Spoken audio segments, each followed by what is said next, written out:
반갑습니다. 장종호 시장점검입니다. 네, 오늘 코스피 지수 상승 마감했습니다.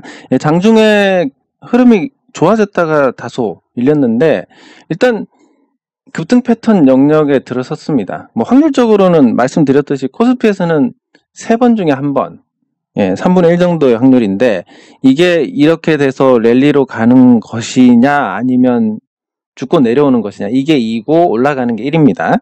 그래서 확률적으로는 높지 않은데 지금 시장의 어떤 투자 심리라든지 수급 상태라든지 이런 걸 봤을 때는 뭐 다소 가능성이 있는 그런 부분으로 생각할 수 있고, 그 가능성은 어쨌든 지금 외국인 투자자들이 팔지 않는다라는 거, 외국인이 팔지 않으면 우리 시장에서 딱히 거슬릴 게 없습니다. 그러니까 외국인 투자자들이 지분을 34% 정도 갖고 있으니까 뭐 대주주는 안 판다라고 가정을 했을 때 평균 30% 정도고, 대주주가 안 판다 가정했을 때 거의 주식의 절반을 갖고 있기 때문에 외국인 투자자들을 이길 수가 없습니다.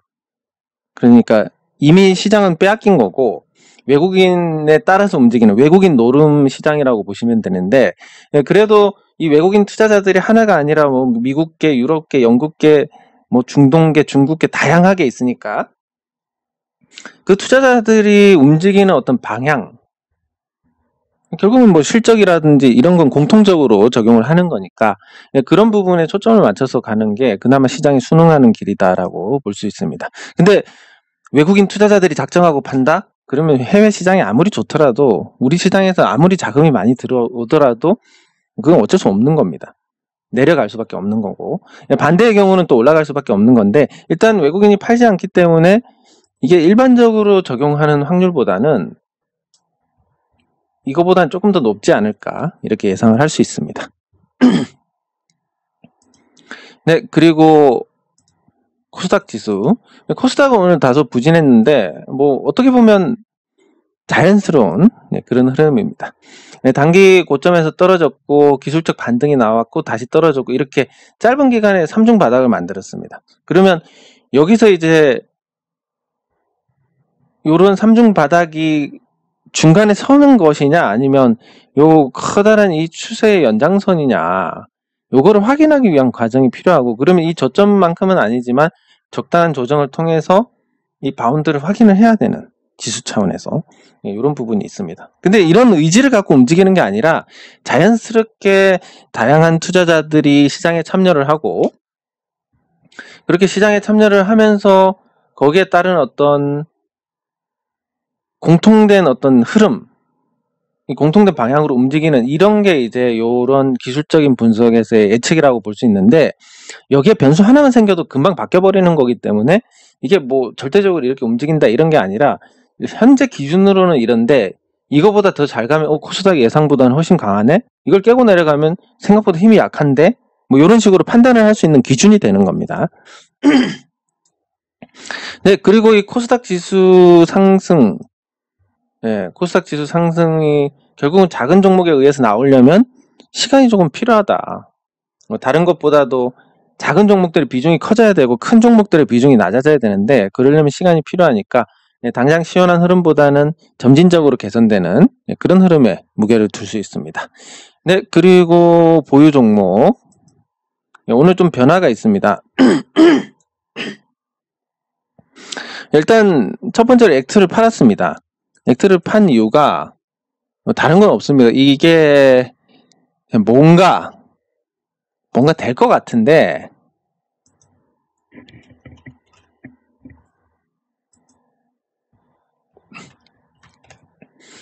뭔가 될 것 같고, 지금 뭐 관련된 뉴스도 좋은 게 나오고 있고, 뭐 나쁘지 않을 것 같은데, 그럼에도 불구하고 매도를 한 건 결국 말이 많아서, 이게 지금 우리가 이 미래에 이렇게 갈지 아니면 이렇게 갈지는 아무도 모릅니다. 아무도 모르는데, 모르는 것 같고 야 이거 올라갈 거다 내려갈 거다 이렇게 논쟁을 하는 것만큼 불필요한 게 없습니다. 근데 이게 이미 누군가가 어떤 언급을 했고, 그럼 나중에 만약에라도 이렇게 되면 뭐 그거 봐라 그 이상한 종목 추천하더니 어쩌고 뭐 이런 얘기가 나올 겁니다. 그래서 그런 거 시끄러운 것도 싫고, 그리고 제가 여기서 만약에 매도를 한다면 매도를 한다면 적어도 뭐 수익을 보고 매도를 하면 또 지만 빠져나갔다 이런 얘기가 나올 거고, 그리고 손절하면 이제 그때부터 커리어에 뭐 진짜 손톱 한 건도 안 되는 커리어긴 하지만 저거 추천해서 손해봤다 뭐 이런 얘기 나올 거고. 그래서 그 선을 잘 지켜서 정리를 했습니다. 오늘 요거 매도를 얼마 했더라? 매매로 해야 되나?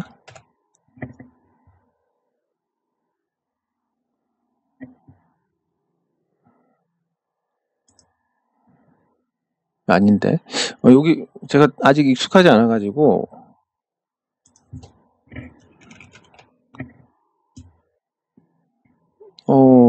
당일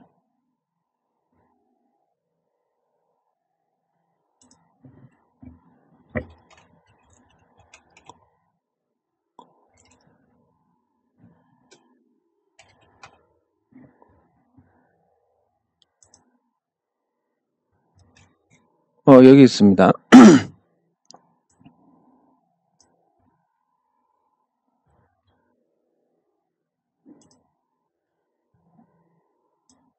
당일 매도로 5,050, 10, 뭐, 이렇게 해가지고, 거의 수수료 빼고, 세금 빼고 본전에 팔았습니다. 네. 이런 것까지 막, 예, 신경을 써야 되는 상황인데, 그래도 뭐, 어쩔 수 없으면 모르겠지만, 가능하면 그런 어떤 논란들은 만들지 않는 게 좋은 거니까, 일단 그렇게 본전에 정리했습니다.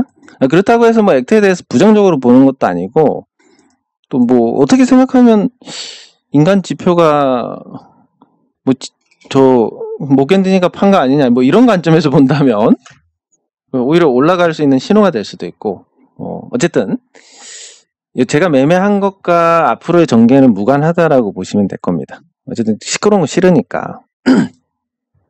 그리고 유스홀딩스는 말씀드린 것처럼 200주 팔았고, 그 영신금속부터 보면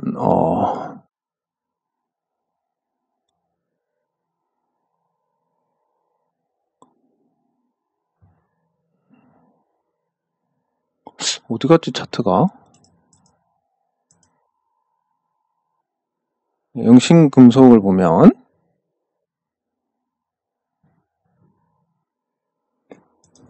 구성이 또 바뀌었나?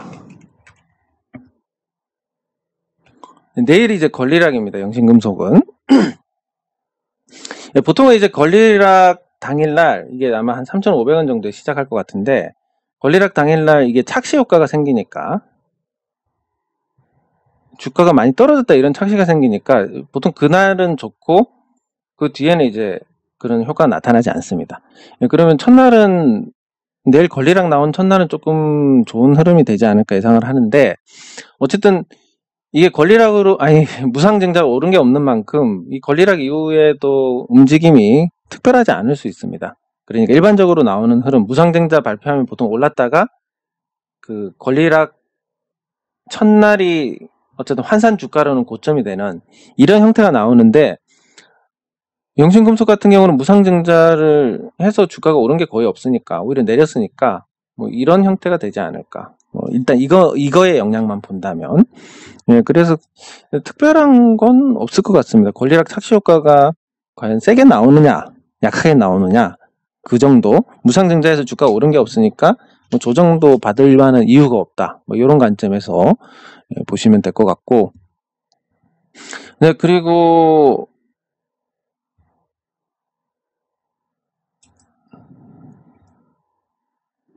이원 컴포텍은 뭐 우려했던 대로 올랐다가 그냥 또 내려버렸습니다. 그래서 어제 일부라도 정리를 한 게 어쨌든 심리적으로 굉장히 좀 도움이 됐는데, 만약에 제가 그냥 가만히 다 갖고 있었다면 오늘 웃는 게 아니라 진짜 꼴도 보기 싫다 이런 얘기 나왔을 겁니다. 근데 일부라도 덜어냈으니까 심리적으로 조금 편안한 부분이 있고, 이게 이제 예상을 해보면 예상이란 게 크게 의미는 없는데 하나, 둘, 셋 이렇게 해서 요 저점을 깨지 않으면 이제 상승 지속형 패턴으로 이런 형태의 흐름이 전개가 되지 않을까.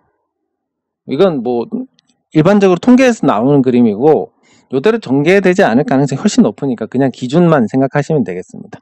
어쨌든 이런 형태의 흐름이 나오면 저번에 말씀드린 그 긴 기간 동안 수렴을 해서 이제 방향을 정하게 될 것인데 이온 컴포텍의 연봉 흐름을 보면 아직까지는 조금 살아있는 부분이 있습니다. 이 5년선이 살아있으니까. 그래서 이게 올해 잘 버티고 내년에 가는 이런 형태의 흐름을 생각할 수 있는데 올해도 뭐 이만큼 버티고 내년에 올라갈 수도 있으니까 뭐 아직까지는 나쁜 흐름은 아닙니다. 기술적으로는. 내용은 모르겠지만 기술적으로는 나쁜 흐름이 아니고 네, 그리고 NHN복스 뭐 특별한 건 없는데 엔터주들이 최근에 조금 나아지고 있고 코로나가 끝나면 이제 또 뭐 공연이라든지 이런 게 활발해질 거고 그러면 음원도 많이 나올 거고 지금은 음원 시장에서 새로운 음원이 안 나오다 보니까 완전 옛날 노래들 끄집어내 가지고 그게 갑자기 음원 차트에 올라오고 이런 일이 발생을 하는데 코로나만 좀 진정이 되면 신규 활동들이 많아질 거고 그렇게 되면 자연스럽게 엔터주들이 이전보다는 좋은 평가를 받게 될 겁니다. 그래서 NHN복스도 다른 부분보다는 그런 코로나가 개선되어 간다는 그런 관점에서 조금 더 긍정적으로 볼 수 있고 기술적인 흐름만 놓고 보면 이제 여기서 하반 경직성을 확인했고 두 번째 확인이 필요할 것 같습니다. 요런 정도. 이렇게 될지 안 될지 모르겠지만 이렇게 될 수도 있는 거. 이렇게 돼서 이렇게 확인할 수도 있고 여기서 이렇게 확인할 수도 있고 뭐 두 가지 중에 하나인데 뭐 아니면 뭐 거래량이 워낙 없다 보니까 기술적인 분석 같은 거 무시하고 움직일 수도 있고 여러 가지 관점에서 볼 수 있지만 어쨌든 최악은 지나갔다 이렇게 평가를 할 수 있겠습니다. 그리고 제노레이 제노레이는 오늘 올라가지고 제가 2만 주를 채우려고 했는데 못 샀습니다. 안 사졌습니다. 그래서 그냥 이 수량만 갖고 가려고 생각 중이고 그 말씀드렸듯이 지금 치고 올라가서 곧바로 올라가느냐 아니면 여기서 에너지를 더 모아서 가느냐 뭐 둘 중에 하나인데 모아서 간다 하더라도 10,000원 이하로 가기는 쉽지가 않을 것 같습니다. 그리고 제가 이 종목에 대해서 조금 근거 없는 자신감을 갖고 있는 게 주변에 뭐 사도 괜찮냐 그러면 제노레이 사시면 된다 이렇게 했을 때 실제로 사신 분이 거의 안 계십니다. 경험적으로 제가 주변에 말씀드려가지고 너무 쉽게 많이 사신다 이러면 보통 잘 안 되는 경우가 있습니다. 잘못되는 경우가 있는데 주변에서 잘 안 산다 요거 굉장히 좋은 신호입니다. 그래서 그것 때문에 더더욱 좀 이 종목이 상승할 거라는 확신을 갖고 있고 많은 아래로 오면 사지 이런 분들이 많아가지고 요 밑으로 안 갈 것 같은 이런 모양도 만들어지고 있고 네 그래서 뭐 본질적인 거 좋아지는 것뿐만이 아니라 대선 테마주로 어쨌든 어거지로도 엮일 수 있다는 부분 네 그리고 그 어떤 인간 지표까지 더해가지고 제노레이에 대해서는 뭐 큰 걱정 없이 편하게 지켜보시면 될 것 같습니다.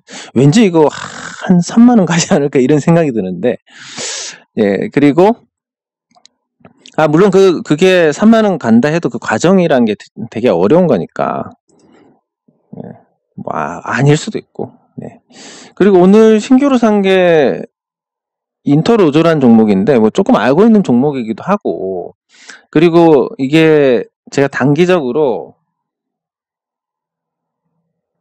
이 소송을 하나 제대로 할 게 생겨가지고 진짜 짜증나서 도저히 안 될 것 같아서 물론 이제 주식하고는 관계없는 일입니다. 그래가지고 소송비를 이걸로 한번 만들어 보자. 그래서 또 이게 맡기는 겁니다. 만약에 이걸로 수익 안 나면 소송 안 하고 더 참자. 이걸로 수익 나면 넌 이제 죽었다 이런 건데 참 한국 사람들은 좀 그런 게 좀 안타까운 부분이 있습니다.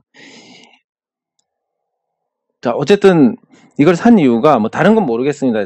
조금 알고 있는 종목이긴 한데 저는 그런 것보다도 단기간에 매집 형태의 거래량이 터졌고 요 거래량을 한 달, 두 달 그리고 3개월 만에 극복을 했습니다. 그러니까 매집형 패턴으로 보면 이 3개월짜리 해당이 되는데 매집형 패턴이 1개월 쉬었다가 올라가는 거, 3개월, 6개월 이 3개가 있습니다. 1개월 만에 회복해서 간 종목들은 단기 상승이고 3개월 정도 되면 중장기 상승이 됩니다. 6개월은 너무 길기 때문에 힘이 떨어지는데, 그래서 3개월짜리가 다소 비교를 하자면 힘이 좀 길다, 지구력이 있다, 이런 정도의 표현이 가능합니다. 그리고 이게 급등 패턴이니까 단기 상승을 보고 산 건데, 만약 안 올라가면 그냥 갖고 가려고 예, 그렇게 산 거고, 이게 이제 이것만 갖고 사는 게 아니라 주봉하고 겹쳐야 되는데, 주봉에서도 급등 패턴에 진입을 했습니다. 이 주봉에서 급등 패턴 진입한 부분들은 사실 이런 경우가 잘 없습니다. 왜냐하면 여기서도 그렇고 여기서도 그렇고 부딪혔는데, 이게 부딪히지 않을 때 상승으로 가는 이런 강도가 굉장히 강합니다. 그게 중장기든 단기든 주봉에서의 급등 패턴 돌입은 이런 큰 상승을 갖고 오거나, 아니면 짧지만 어쨌든 임팩트 있는 상승을 갖고 오거나, 마찬가지로 짧지만 강하게 이렇게 상승하거나 그런 상태입니다. 그래서 이번에도 같은 게 생겼는데, 이게 좀 강하고 짧고 굵게 가든지 아니면 추세적으로 가든지 뭐가 됐든 뭐 가지 않을까. 뭐 그렇다고 해서 적자 보고 이런 기업도 아니니까 뭐 갖고 있는데 불안한 부분도 없고, 그리고 뭐 월봉은 보통 6개 정도는 만드니까 다음 달까지도 통계적으로는 큰 문제가 없고, 그리고 이제 연봉에서는 이 5년선 위에 올라타려고 합니다. 보통 이제 올라타고 나면 이런 정도의 흐름을 만들면 그 다음에 아주 난리가 나는 그런 경우가 많으니까, 예, 그런 관점에서 보면 기술적으로 단기간에 오를 것 같고, 만약에 잘못해서 물린다 하더라도 그냥 갖고 가도 될 것 같다, 뭐 이런 생각에서 샀습니다. 그래서 여기서 수익 나면 진짜 혼 좀 내주려고 생각 중입니다. 수익 안 나면 이게 하늘의 뜻인 줄 알고 계속 소송하지 않고 참는 걸로 예, 이렇게 할 거고, 어쨌든 뭐 요거는 제가 여기 보여드리는 건 말씀드렸듯이 보여드리지 않는 것도 있는데, 보여드리는 건 조금 자신이 있는 거고, 또 자신이 없는 종목, 이온 컴포텍이나 이런 종목들은 어떤 경험이나 간접 경험 아니면 공부라든지 이런 관점에서 조금 도움이 될 것 같다라는 그런 생각에서 하는 거니까, 그거 제가 이온 컴포텍은 저도 자신 없으니까 그냥 구경만 하시기 바랍니다, 이런 게 그냥 말씀드리는 게 아니라, 글쎄 이걸 보여드리면 어떤 공부 차원에서 괜찮을 것 같은데, 근데 이걸 따라 하시면 조금 부담이 크다, 이런 건 제가 말씀드리는 거고, 그 인트로조는 어떻게 해야 되느냐, 뭐 따라 하셔도 될 것 같습니다. 이거는 크게 그건 없는데, 요렇게 하시면 될 것 같습니다. 인터로조 같은 경우는 어쨌든 급등 패턴에서 죽는 경우하고 그대로 가는 경우 두 가지를 생각할 수 있는데, 죽는 경우는 한 24,000원 정도까지 밀릴 수 있습니다. 그러니까 여러분들 편입하시고 싶으시면 이 정도 가격에서 하시는 게 좋을 것 같다라는 생각이고, 나도 단타로 한번 해보고 싶은데 라고 생각하시는 분들은 아까 말씀드린 좀 길게 갈 수 있다라는 거, 물리면 길게 갈 수 있다, 나 길게 가는 거 싫은데요, 그럼 알아서 손절가 정하시고 그렇게 대응하시면 되겠습니다.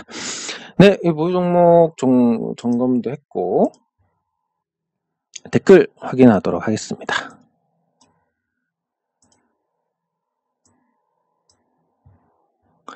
네, 예, 감사합니다. 그리고 어떤 테마에 의해서 실적이 좋은데 주가가 안 올라가는 종목, 이런 종목들 보면 대주주 지분율 50% 이런 종목들이 대부분이고, 이런 경우가 아닌데 실적 좋은데 주가가 안 올라가는 종목 거의 존재하지 않습니다. 예. 근데 테마로 움직이는 종목들은 사실 그걸 핸들링하는 그 선수들의 마음이기 때문에, 뭐 같은 재료로 이 두 종목이 겹치는데 여기는 선수가 있고 여기는 선수가 없다, 얘만 올라가고 얘는 안 올라갑니다. 예, 그래서 그런 관점에서 보시면 되겠습니다. 네, 6월은 5월보다는 훨씬 괜찮지 않을까 생각이 됩니다. 예, 감사합니다. 예, 시장이 좋은 부분이 큽니다. 예, 감사합니다. 감사합니다. 아이고, 오늘 또 마이너스 됐습니다. 예, 하지만 분명히 여러분들께서 생각하셔야 될 게, 시장이 가장 큰 영향을 줍니다. 물론 뭐 시장이 아주 나쁘지만 않으면 굉장히 보수적으로 종목을 선정을 해서 투자를 하면 거기서도 시장 초과하는 수익이 날 수 있습니다. 근데 시장이 나쁠 때는 뭐 사실 백약이 무효합니다. 아무리 좋은 종목이라 하더라도. 예, 그래서 시장이 굉장히 많은 영향을 주고, 제가 이렇게 해서 손실을 본 종목이 아직 나오지 않은 것도 뭐 시장 영향이 가장 크지 않나 생각이 됩니다. 네, 감사합니다. 아유, 예, 지금 잘 배워두시면, 일본에서는 90세 주식 투자로 성과를 내서 소득세 1위를 한 사람도 있으니까, 예, 지금도 늦지 않으셨습니다. 예, 잘 하셔가지고 좋은 성과 내시면 좋겠습니다. 예, 맞습니다. 이 책이 맞습니다. 예, 차트 패턴입니다. 책 제목이. 예, 근데 이게 저는 이제 어디에 관점을 두냐면 시간 절약에 관점을 두는데, 저도 차트 패턴, 어떤 패턴들을 다 분석을 해가지고 이게 확률이 얼마고 이게 얼마고 이런 거 하고 싶은데 제가 직접 하면 엄청난 시간이 걸립니다. 근데 이 책에는 그런 걸 많은 사람들을 아르바이트를 고용을 해서 그 통계를 다 내가지고 나온 책이기 때문에 시간적으로 굉장히 절약이 많이 되는, 예, 그런 부분이 있으니까 이 책은 조금 어떤 연구 관점에서 보실 생각이시면 굉장히 유용할 겁니다. 네, 감사합니다. 네, 감사합니다. 감사합니다. 감사합니다. 네, 감사합니다. 네, 모비스. 현대모비스인지 그냥 모비스인지 모르겠는데 일단 뭐 이대로 해야 되니까 모비스로 하겠습니다. 네, 감사합니다. 모비스, 현대바이오랜드. 네. 모비스 현대바이오랜드. 네, 이 스펙이 페이퍼 컴퍼니입니다. 무슨 얘기냐 그러면 그냥 이름만 있는 회사입니다. 아무것도 없고. 근데 이게 왜 있냐면 이 스펙을 상장을 합니다. 보통 100억 정도를 해가지고 상장을 하고 2,000원에 상장하고, 이 스펙이 합병 대상 기업을 찾지 못하면 요걸 마감할 때 한 1.5% 정도 주니까 2,030원 정도 3년 후에 2,030원 정도를 주고, 예, 마감을 합니다. 그래서 스펙에 이 100억을 투자를 하게 되면 100억짜리 스펙을 만들게 되면 이게 이제 합병 대상 기업을 찾습니다. 그러면 아주 후하게 합병 대상 기업의 밸류를, 가치를 낸 다음에 얘랑 합병을 하면 이 100억이 회사로 들어가는 이런 구조가 됩니다. 상장을 하게 되고.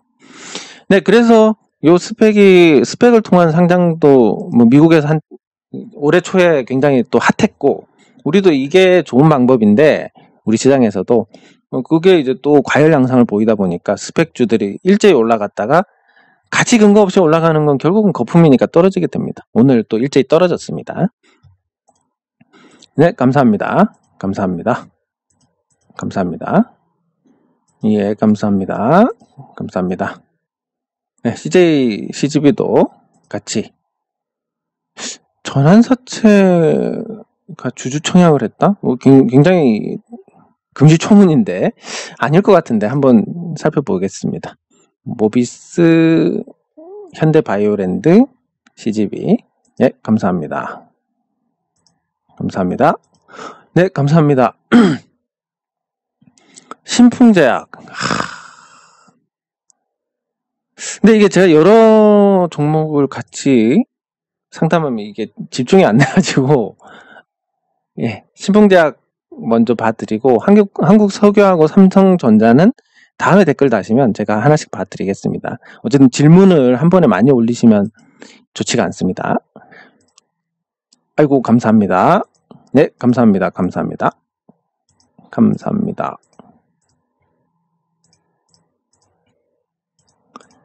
예, 감사합니다.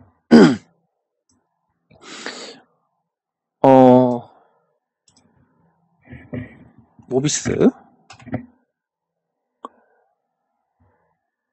네, 모비스는 인공지능 관련주로 지금 단기 상승이 임박한 그런 종목이고, 일단 기술적으로 보면 내년에 아주 시세가 잘 날 것 같은 그런 상태입니다. 단기적으로도 지금 흐름을 타고 있는 상태고, 그래서 이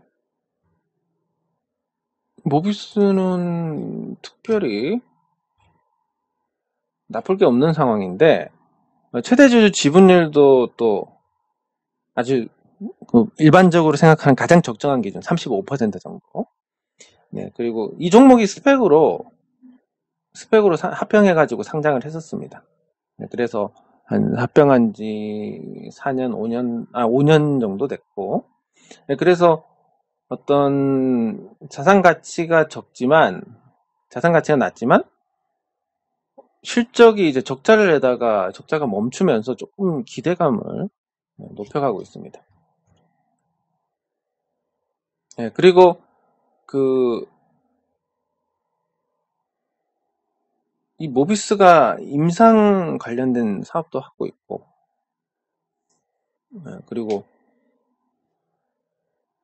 일반적으로 이제 뭐 블록체인 기반한 광고라든지 이런 것도 또 계열사 통해서 사업을 하고 있는데, 전반적으로 시장에서 좋아할 만한 사업을 하고 영위를 하고 있습니다. 근데 뭐 개인적인 생각입니다만은 이 종목이 진짜라서 앞으로 실적이 굉장히 잘 나서 주가가 올라갈 것이다, 여기는 아닌 것 같고, 뭔가 이 거래량을 봤을 때 매집의 거래량들이 많으니까 포장을 잘해서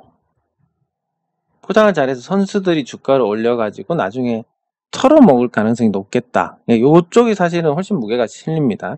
그러면 진짜 같은 종목들은 편하게 기다리면 되는데, 선수들이 이렇게 핸들링하는 종목들은 어떻게 됩니까? 많은 금액이 들어가면 거의 대부분 애를 먹다가 그냥 수익 못 내고 나오게 됩니다.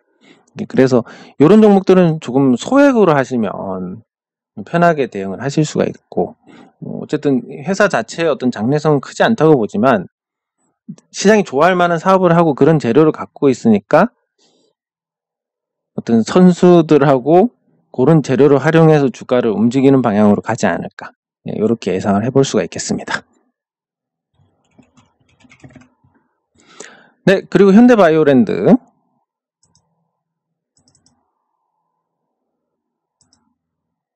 네, 한번 시세가 났는데 이 시세가 2차 시세가 났으니까, 그리고 이 하락할 때 거래량이 뭐 적지가 않아가지고 일단 큰 틀에서 시세가 죽었다라고 볼 수 있습니다. 그러면 시세가 죽은 종목은 시장이 좋을 때는 2년,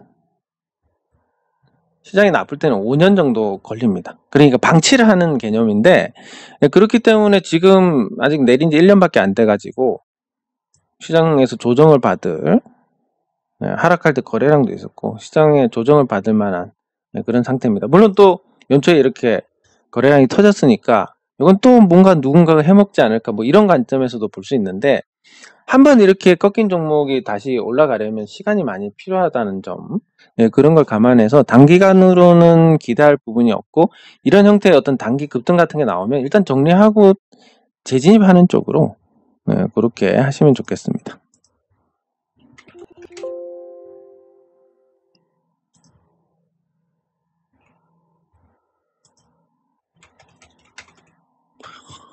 네, 그리고 신풍제약입니다. 신풍제약은 사실 이게 오를 게 아닌데 올랐으니까, 뭐 코로나 관련해서 오를 때 뭐 당연히 이게 실제로 이만한 가치를 지닌다라고 생각한 사람이 없을 것이고, 제가 이 신풍제약 다룰 때 이미 시세가 끝났다고 말씀드렸을 것이고, 그리고 죽고 기술적인 반등 설거지하고 완전히 죽어가는 상태입니다. 그러면 신풍제약의 어떤 본질적인 가치가 얼마냐? 신풍제약의 본질적 가치는 한 지금 가격의 10분의 1, 6,000원짜리. 그러니까 이때 가격이 적정하다라고 볼 수 있습니다. 거품이 꺼지면 항상 그렇지만 제자리로 돌아가게 됩니다. 그래서 저는 정리를 하시는 걸 권하는데, 일단 흐름 자체가 다 깨져가지고 뭐 기술적 반등이 나오더라도 지금은 일시적으로 나올 수 있고, 또 요 떨어지는 선하고 부딪힐 때 또 나올 수도 있겠지만, 정리한다는 관점에서 보시면 되고, 다만 타이밍을 잡을 때 옆으로 가거나 밑으로 갈 때 매도를 하는 것보다는 어느 날 반등이 나올 때 정리를 하는 게 좋습니다. 그래야 심리적으로 안정이 되고 대응을 더 해나갈 수 있으니까. 네, 그래서 정리하시는 게 맞을 것 같은데 반등이 좀 세게 나오는 날, 그날 정리를 하시면 괜찮을 것 같습니다. 네, 그리고 오늘 특징 종목들 살펴보면 삼성전자를 봐야 되는데 지수가 상승할 때 삼성전자가 주도를 할 것이냐 아니면 나머지 종목이 올라갈 것이냐, 여기에 어떤 체감 지수 흐름이 달렸는데 일단 삼성전자가 나쁘지 않은 흐름이었습니다. 단기적으로 삼성전자가 8만원대 중반만 가더라도 코스피 지수가 랠리를 하는 데는 무리가 없을 겁니다. 삼성전자 외의 종목들이 다 괜찮으니까. 네, 그래서 이런 삼성전자가 움직여서 올라가는 형태의 흐름에 무게를 살짝 둘 수가 있고, 그러면 삼성전자가 올라갔을 때 어떤 투자 심리가 개선되는 부분, 그리고 지수가 올라가서 다시 신고가를 쓰는 부분, 하지만 뭔가 실속이 없는 부분, 이런 특징을 가지고 한 2달 정도의 시장이 전개가 될 가능성이 높다고 볼 수 있습니다. 거기에 대해서 사실 뾰족한 대책도 없고, 삼성전자 갖고 있는 분한테 지금 팔라고 말씀드려도 팔지도 않을 거고, 또 사실 그게 꼭 팔아야 되느냐라고 보면 현금 대신으로 생각하면 큰 차이가 없으니까 또 이걸 뭐 기를 쓰고 팔아야 된다는 관점도 아니고, 네. 그래서 좀 계륵과 같은 존재인데 일단 삼성전자가 이걸 주도를 할 가능성이 다소 높아졌으니까 단기간의 흐름은 개선이 될 수 있다라는 거. 그리고 오늘 그 코로나19 수습에 대한 기대가 커지면서 TA항공이 상승했습니다. 매각 관련해서 이제 TA항공이 오르는 건데, 그 TA항공의 어떤 매각은 이전에는 제주항공에 진행이 됐고 지금은 아마 사모펀드 쪽으로 가게 될 것 같습니다. 근데 보복 소비를 감안했을 때 항공주들이 나쁘지 않을 것 같고, 그럼 TA항공은 지금 시가총액이 4,440억인데 이걸 지금 사면 완전 호구 잡히는 건데, 뭐 이런 생각을 할 수 있습니다. 그래서 뭐 이게 매각을 한다고 해서 이렇게 올라간다기보다는 매각을 하면서 높은 매각 가격을 상쇄할 수 있는 어떤 추가 자본의 투입이 되지 않을까. 그렇게 하면서 TA항공의 어떤 재무 구조, 지금 부채 비율이 거의 880%까지 올라갔는데 1분기, 2분기가 되면 이제 1000%가 될 겁니다. 그랬을 때 요 자본 확충을 통해서 어떻게 정상화 시킬 거냐, 이런 관점에서 보시면 되고, 가격적으로는 이미 매력이 다 떨어진 상태입니다. 예, 그래서 TA항공 말고 국내 항공 개선에 어떤 도움이 될 수 있는 종목들, 그 종목들을 보면 이제 제주항공이 있는데, 제주항공 같은 경우는 뭐 국내선 비중이 높고 그리고 계속 적자를 만들어 오고 있었음에도 아직까지는 버틸만한 체력이 있고, 그리고 흐름 자체는 괜찮은 상태입니다. 단기적으로도 나쁘지 않을 것 같고, 다만 저렇게 이제 다 까먹는데, 그렇게 수익을 다 까먹는데 과연 그 전에 호황이 오기 전에 잘못될 수도 있지 않을까, 이런 생각도 할 수 있는데, 개인적으로는 이 가격이 굉장히 좀 부담스럽다, 비싸다라고 생각을 하고, 그래서 뭐 크게 기대를 할 부분은 없을 것 같습니다.